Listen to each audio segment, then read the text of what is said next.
Elle vous regarde avec le même regard de toujours, neutre, distant, comme si vous n'étiez qu'une simple pièce du décor. Vous vous réveillez chaque jour face à cette indifférence invariable, au même travail qui ne vous stimule pas, aux mêmes conversations creuses qui mènent nulle part. Et lorsque vous vous couchez le soir, la question qui devrait sembler évidente ne se pose jamais. Pourquoi vous levez-vous vraiment chaque matin? Sartre dirait que si vous ignorez le pourquoi, c'est que vous dormez encore intérieurement. Vous vivez une vie qui ne vous appartient pas, en suivant un scénario que quelqu'un a écrit pour vous. Ici, vous comprendrez pourquoi se réveiller est devenu une obligation plutôt qu'un choix, et comment cela vous a transformé en l'homme invisible que vous êtes devenu. Si un jour vous vous êtes réveillé en vous demandant si c'était tout ce qu'il y avait, écrivez-le dans les commentaires. Aucune explication n'est nécessaire. Un seul mot suffit. Et si vous connaissez quelqu'un qui vit également en pilote automatique, partagez cela. Ce pourrait être le coup de pouce dont il a besoin pour se réveiller. Café, téléphone, travail, circulation, télévision, dormir, recommencer. Vous êtes devenu un automate parfait. Vous exécutez vos tâches avec une précision militaire, mais ne ressentez rien. C'est comme si votre vie était contrôlée à distance. Et le pire, vous ne vous en apercevez même plus. La routine vous a complètement anesthésié. Vous vous réveillez parce que le réveil sonne. Vous allez au travail parce que c'est lundi. Vous conversez parce que quelqu'un vous a adressé la parole. Mais à aucun moment, vous ne choisissez d'être là. Votre existence se résume à réagir aux stimuli extérieurs, tel un rat de laboratoire ayant appris le chemin du fromage. Sartre appelait cela la mauvaise foi. Vous agissez comme si vous n'aviez pas le choix, alors qu'en réalité, vous choisissez constamment de ne pas choisir. Vous optez pour vivre en mode automatique. Vous choisissez d'être conduit par la vie plutôt que de la conduire. Et le résultat, c'est cette sensation de vide que vous tentez de combler avec tout et n'importe quoi. Séries, boissons, relations, shopping, tout ce qui vous fait oublier que vous n'avez aucune idée de pourquoi vous êtes ici, que vous ignorez qui vous êtes vraiment quand personne ne regarde, que vous ne savez pas ce que vous voulez quand on cesse de vous dire ce qu'il faut faire. Le problème ne se limite pas à se réveiller sans but. Le problème, c'est que vous vous êtes habitué à ça. Vous l'avez normalisé. Sartre utilisait le terme de mauvaise foi pour décrire précisément cela, quand on se ment à soi-même sur sa propre liberté, quand on fait semblant de ne pas avoir le choix pour ne pas avoir à assumer la responsabilité de choisir. Il est plus facile de blâmer les circonstances, il est plus facile de dire que la vie est ainsi. Il est plus simple d'accepter le vide que d'affronter le travail brutal de créer du sens, car créer du sens fait mal. Cela exige de regarder sa vie actuelle en face et de reconnaître qu'une grande partie a été gaspillée. Cela exige de cesser d'être victime et de devenir le protagoniste. Cela implique d'assumer que tout ce que vous êtes aujourd'hui résulte de vos choix, y compris celui de ne pas choisir. La mauvaise foi est confortable. Elle vous permet de vivre sans angoisse, sans questionnement, sans la responsabilité terrible d'être libre. Mais le prix à payer est élevé. Le prix d'une vie sans couleur, sans intensité, sans vérité. Une vie que vous vivez en spectateur, non en auteur. Et à la fin, lorsque vous regarderez en arrière, vous réaliserez que vous n'avez jamais été véritablement vivant, juste en fonctionnement, comme une machine bien programmée qui a accompli toutes ses tâches, mais sans jamais savoir pourquoi elle les effectuait. Quand avez-vous cessé de vous demander pourquoi? Vous souvenez-vous, enfant, vous questionniez tout. Pourquoi le ciel est-il bleu? Pourquoi les adultes travaillent-ils autant? Pourquoi certaines personnes sont-elles tristes? Vous aviez une soif insatiable de comprendre le monde. Chaque réponse engendrait 10 nouvelles questions. Vous n'acceptiez pas les choses simplement parce que quelqu'un disait que c'était ainsi. Dans votre jeunesse, vous aviez des rêves, des plans, des visions de ce que vous pourriez devenir. Le monde semblait rempli de possibilités. Vous alliez changer quelque chose, faire une différence, vivre intensément et sincèrement. Mais quelque chose s'est produit en chemin. Les questions ont été remplacées par des tâches, les rêves par des obligations, la curiosité par la précipitation. Et vous avez cessé de questionner, cessé de rêver. Cessez d'imaginer d'autres possibilités pour votre vie. Vous avez accepté ce qui était donné. Vous vous êtes conformé au minimum. Vous avez échangé l'intensité contre la sécurité. Et maintenant, des années plus tard, vous vous réveillez chaque jour en menant une vie dont vous ne vous souvenez pas avoir choisi. Une vie qui semble avoir été choisie pour vous et non par vous. Une vie qui fonctionne sur le papier mais qui n'a pas d'âme, qui n'a pas de feu, qui ne vous représente pas vraiment, juste une version domestiquée, prévisible et sécurisée de ce que vous auriez pu être. Sartre disait que l'homme est condamné à la liberté. Ce n'est pas une bénédiction, c'est une condamnation, car avec la liberté vient la responsabilité totale de votre existence. Vous ne pouvez pas blâmer Dieu, vos parents, la société ou les circonstances. Vous êtes le seul responsable de ce que vous devenez, et cela terrifie la majorité des gens. Il est bien plus facile de vivre comme si vous étiez le produit des circonstances, comme si vous n'aviez pas le choix, comme si votre vie était déterminée par des forces extérieures que vous ne pouvez contrôler. Mais Sartre détruit cette illusion. Il démontre que même dans des situations extrêmes, vous avez toujours des choix. Toujours le choix de comment réagir, le choix de comment interpréter, le choix de comment avancer et surtout, le choix de créer du sens, car le sens n'est pas donné. Il ne vient pas prêt à l'emploi, il ne se découvre pas. Il se construit par vous, à travers vos choix, à travers vos valeurs, à travers ce que vous décidez d'estimer important. L'existentialisme n'offre pas de réponse toute faite.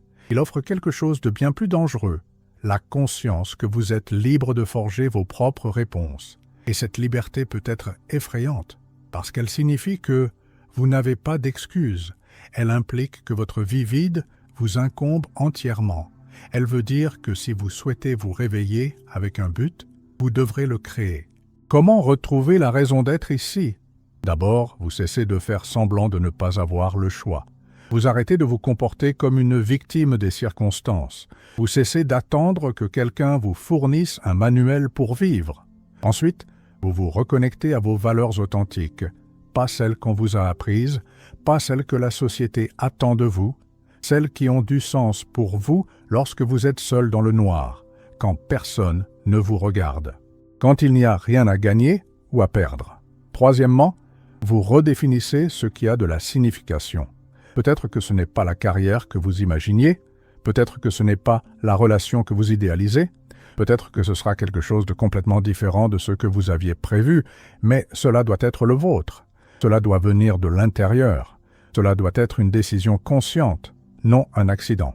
Quatrièmement, vous faites des choix chaque jour avec intention, pas par inertie, pas parce que c'est lundi, pas parce que quelqu'un attend cela de vous, mais parce que vous avez décidé que c'est ce qui fait sens aujourd'hui. Et si demain, cela n'a plus de sens, vous choisirez autre chose. Parce que vous êtes vivant, parce que vous êtes conscient, parce que vous avez assumé la responsabilité terrifiante et libératrice d'être libre. Et lorsque vous faites cela, lorsque vous cessez de simplement survivre et que vous commencez à exister, quelque chose change. Vous ne vous réveillez plus par obligation. Vous vous réveillez parce qu'il y a quelque chose à faire. Quelque chose que seul vous pouvez accomplir, quelque chose qui fait une différence, quelque chose qui est à vous. Si quelque chose que j'ai dit jusqu'ici a révélé une vérité que vous avez toujours évité d'affronter, notez ce moment dans les commentaires. Cela peut n'être qu'un mot, mais cela peut aussi représenter le début de votre transformation. Et si cela avait un sens, laissez un like. Pas pour moi, mais pour vous-même. Je connais un homme qui travaille dans la même entreprise depuis 15 ans, même poste, même bureau, les mêmes plaintes.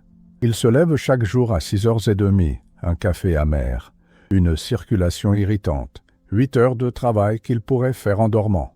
Il rentre chez lui fatigué, il regarde la télévision, il dort, il recommence. Lorsqu'on lui demande s'il aime ce qu'il fait, il répond que ce n'est pas une question d'apprécier.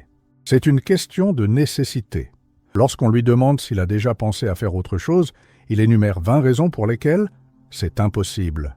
L'âge, la famille, les factures, le manque d'opportunités, l'économie.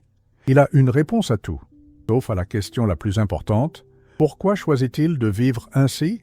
Parce qu'il choisit, tous les jours. Il se lève et décide d'accepter l'inacceptable. Il choisit d'échanger sa vie contre la sécurité. Il préfère le connu horrible à l'inconnu possible. Et il se plaint ensuite que la vie manque de saveur. Qu'aucune chose intéressante ne se produit. Que tous les jours se ressemblent. Il a créé sa propre prison et jeté la clé. Et il vit maintenant comme une victime d'une condamnation qu'il a lui-même rédigée. Sartre le regarderait et dirait « Tu n'es pas enfermé, tu choisis de rester là. La différence est énorme. Maintenant, il y a un autre homme. Il travaillait dans une vie tout aussi morte, tout aussi vide, la même routine anesthésiante.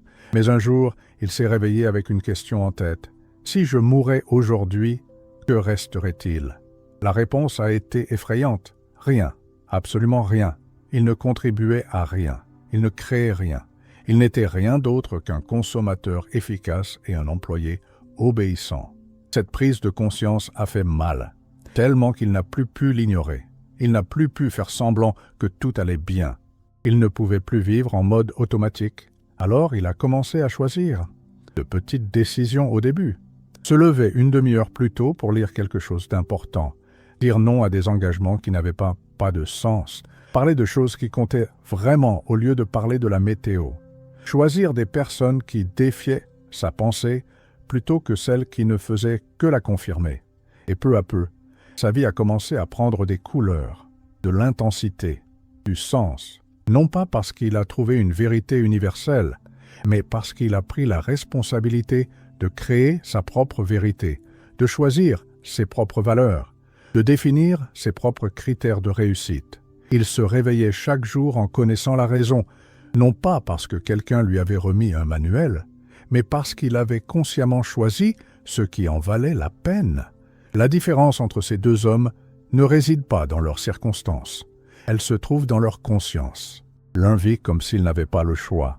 L'autre a accepté que toute sa vie est faite de choix.